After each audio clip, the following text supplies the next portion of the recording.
Hi, good day everyone. So today we're supposed to do creative writing, or for the older kids, you have to understand that report writing is something that is continuous from primary school straight through high school.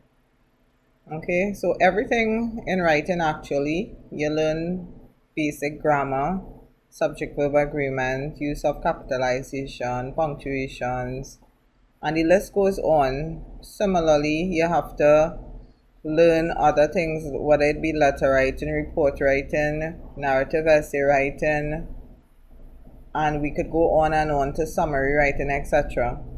These things transcend from one level of your education to the next. The only difference is that as you get older, it is expected that you perfect your writing, that you write longer essays, that you are able to cope with the subject, the topics, um, at a easier level. Now, today we are addressing report writing because of the upcoming SEA examination. Okay, now on the board you would see notes on report writing, and basically report writing should follow some of the basic concepts, right? It should be written in third person narration. It should be written in third person narration. Now, what does third person narration means? Basically, it means that you should try to avoid using yourself in the essay, saying words like I and me, etc. Okay, you should try to write from a different perspective, as if you are basically an onlooker. So you write from third person narration, right? Your tone should be formal, so it shouldn't be as if you are writing a story and it seems as though you have a lot of what we call flowery language. Flowery would mean like imagery, sensory details, figurative devices. You add feelings to it, your opinions. And on that note, the third point is that it should be factual. Okay? It should be factual. Right? It should follow a specific format which is recognizable.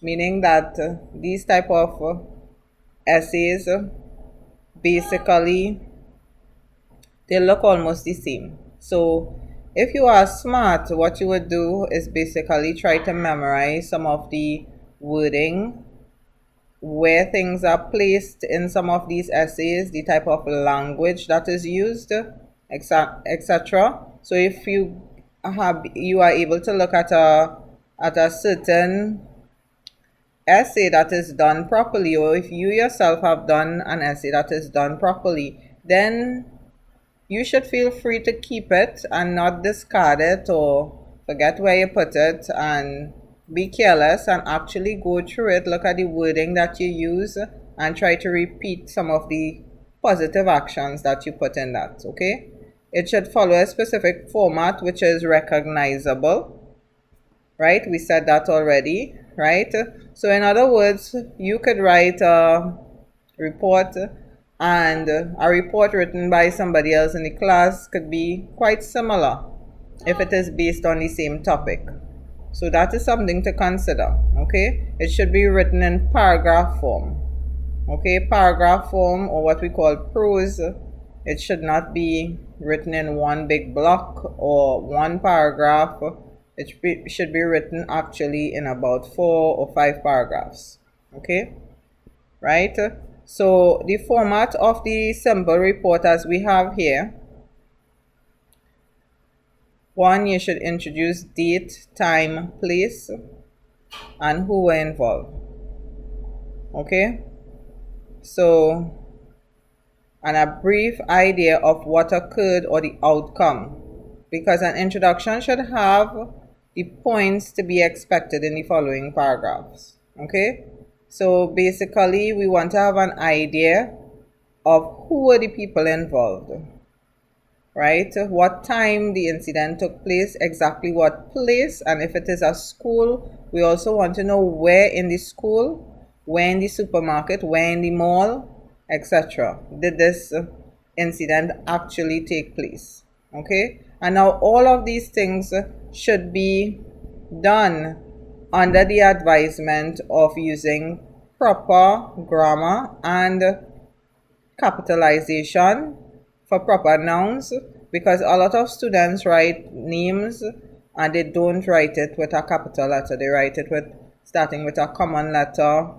They don't use punctuation for the first paragraph because all the ideas are coming out at the same time. So you slow down and you take your time and you double check. If you know you are somebody who makes these mistakes, all you have to do, writing, as I tell my students, is like you create a habit. So that means you have a bad habit, right? So what you have to do is go back now, take your pencil or whatever eraser that you have, okay, and or your pen, your white off, whatever it is, and fix the mistake. So you are retraining yourself to correct the errors, because some of you actually know these things if you are asked verbally, but if you have to write, you make the mistake. So make sure that you follow all the things like capitalization and write in words as much as possible and not numerals. That's another problem that students have. They use a lot of numerals in writing, okay, when they should be using what the primary school children would refer to as word name.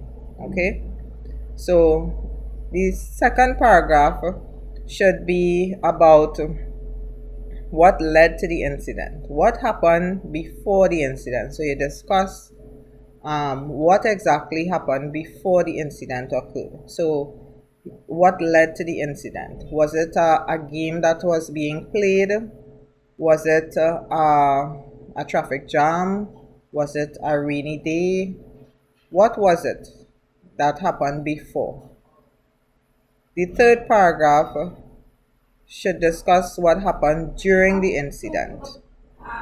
Okay, so this is what actually caused the whole incident. Well, we had what caused the incident, that will be what led, but this paragraph will have what happened during the actual incident.